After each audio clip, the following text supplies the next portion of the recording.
Okay, hey, what's going on? This is Byron Cat, the founder of the Chicago Harley Boys, the legendary Chicago Harley Boys. Me, Black Mike, Black Steve, Kim, and Raiz are the original founders of the whole Harley Boy extravaganza from city to city. We founded the whole thing. How did the Harley Boys come about? Man, believe it or not, man, this is going to sound crazy. I got my first Harley in 94, as you can see up there on the plaque. And when I first got it, nobody was riding Harley. We talking about 1994. So go back and subtract and see how old that you were in 1994. So when I got my Harley, everybody was riding crotch rockets. There was some Harley guys, but not like, you don't know, like it is now. So I pulled up on the Harley. They laughed at me. What you get that old man bike for? It was like the biggest joke ever. So then speed it up. 10 years later, more people got Harleys, And then in 2004, it was enough to start the Chicago Harley Boy chapter. So, but what happened was, like, back in 94, 97, it was like maybe 7 of us, 10 of us riding together, just friends. And we would go to the gas station, and this kind of happened twice. The kid said, "Look at those Harley boys." We was like, "Harley boy, wow." Then at another gas station, this happened like a couple of months later, the kid said the same thing. "Look at them Harley boys." I said, "Let's be the Harley boys." So that's how it all started. What made the Harley Boys stand out? Well, when we came out hard. We was like 135 members from the beginning, the first year. But it was more of Harley riders and entrepreneurs at the same time having good business stuff. But my secret thing was I wanted us to learn how to network with each other. But what I said was, okay, what I'm gonna do is bring us all together on some show off about the bikes. But my real goal was I just wanted us to all know each other so that we could network with each other. Like me, I had car lots. Somebody else did real estate. Somebody else did plumbing. Somebody else did phone. So my goal was to just put a solid network of us working with each other to dispel all of the rumors. And I only supported people that had value quality about their business. What the Harley Boys bikes look like? Oh, back then we was chromed out. Even the women went from Prada purses to PM wheels. Man, we were so cold back then. All the ladies had the Harleys. All the guys had the Harleys. Our meetings with 135 members, our meetings was like a party. And that's all in Chicago? That's all in Chicago. And then what happened as far as Detroit, we had a picnic, and a girl that I knew Big Ken and Harley D. So they came to the picnic. Y'all showed up. They showed up with trucks and trailers. They showed up hard. I'm like, "Ooh, Detroit doing it." So we talking back and forth, and then they was like, "Man, we should start a chapter in Detroit." I said, "Okay, cool." And then from those two, I met a lot of great guys. Mandy, Country. I can't even name all. Pedro. I met a lot of good guys from there, and then that chapter just grew. And they've been holding things down lately. The Detroit, big shout out to the Detroit. Now, when they came to you with that whole chapter idea, was that even a thought in your mind of spreading outside of Chicago? Well, that's kind of my personality, to be bigger and better. But I didn't go MC Club. I kept it Social Club because I'm really not for tools of division. Personally, this is my personal opinion. Black people just got too many tools of division. South Side, West Side, Detroit, Cleveland. We not divided. We need to be united. So I don't fall for the tool. So I don't fall for anything that creates tools of division amongst us.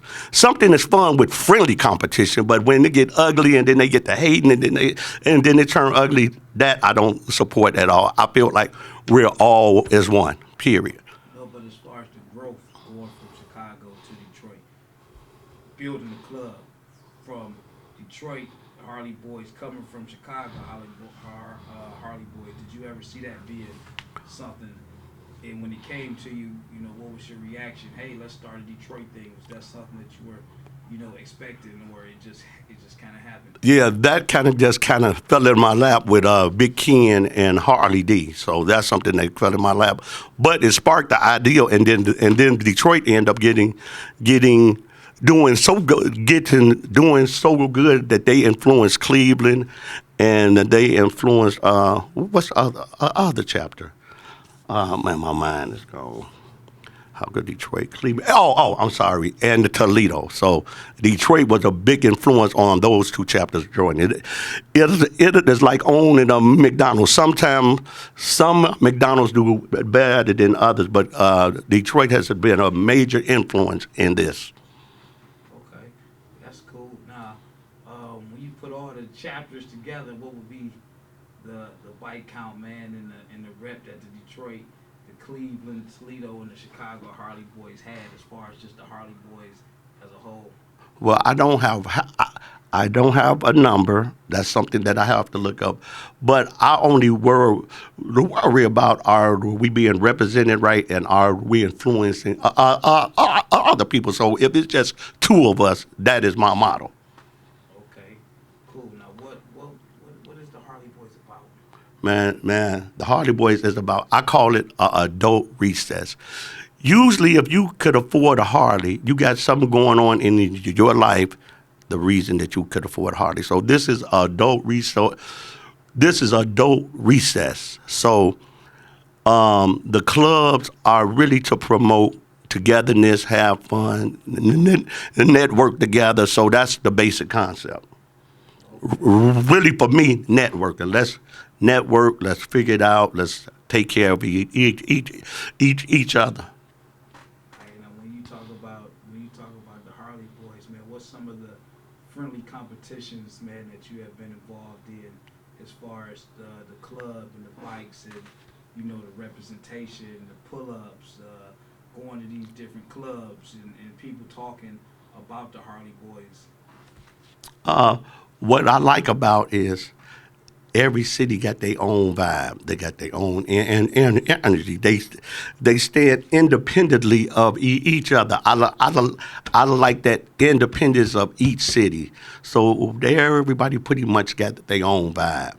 And you might look at some wheels, or look at some tour packs, or look at some music and be like, whoop. So we all just bounce ideas off of each other. The Harley Boyz, and you say the club was pretty much, you know, you just wanted to show off. So it was showing off these bad motorcycles. Yes, and pretty girls. and the independence of the woman. There's nothing more sexier than a woman riding a Harley Davidson. Just the independence, the power. She's doing her own thing. She's putting her own bling on it. That really impresses me with the women. Okay, now has the Harley Boyz, they haven't always been Harley Boys and girls, had they? Yeah. They always have. Yeah, Okay. yeah. They always have been. No, that's cool. And the women, man, let's talk about the women, man. Talk more about the club and the women as far as being on these motorcycles. And these women, like you said, they putting PM wheels and all this custom stuff on these motorcycles, man. Hey, the women are impressed. Like the women, female riders that I know, they could talk about every wheel, lights, tour packs, seats with the best of them. They know where to go, what's the best deal to get. The women have really showed out in the biker community. Okay, that's cool. And they actually ride. Yes. Oh, man, they ride. What do they ride? They ride hard. You know? Yeah, nah, that's cool, man. Hey, what's one of the proudest moments, man, for you being one of the founders, man, and just looking at the club overall? One of the proudest moments is when we show up to a place 100 deep.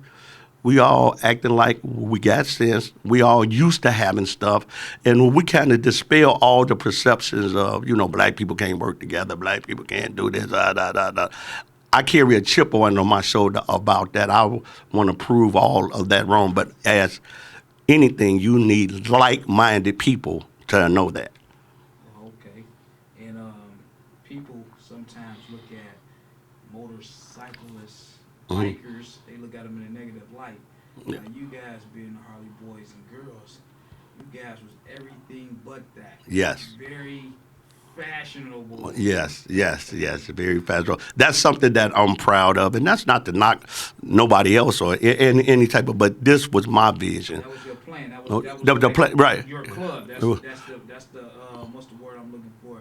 That's just how you wanted to be Represented, yes. Nice bikes, pretty girls, independent girls, hardworking men.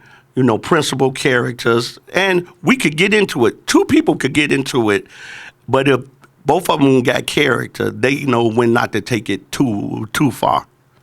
Okay, yeah, that's cool. Now, what plans do you got, or you see for the club moving forward, seeing that it's 2022? Well, actually, we probably need some younger people now. Like I'm 58. A lot of the stuff that the people are doing now, I was doing in 2003, 2004, 2007, 2000. So now I'm like an older statesman. I like to look back and watch other clubs develop and go further than us and do bigger things than us. We threw a party at Harley Davidson maybe in 2007, 2008, years ago when it was unheard of. That was the first party that the Detroit chapter came to. Well, before they was a chapter, that was the first time that I met a lot of guys from Detroit.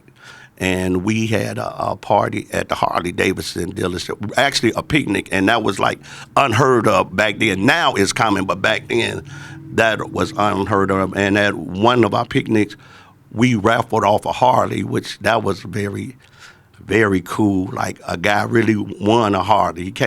He wasn't home nothing but a week and bought a ticket and won the Harley. So that was a cool moment.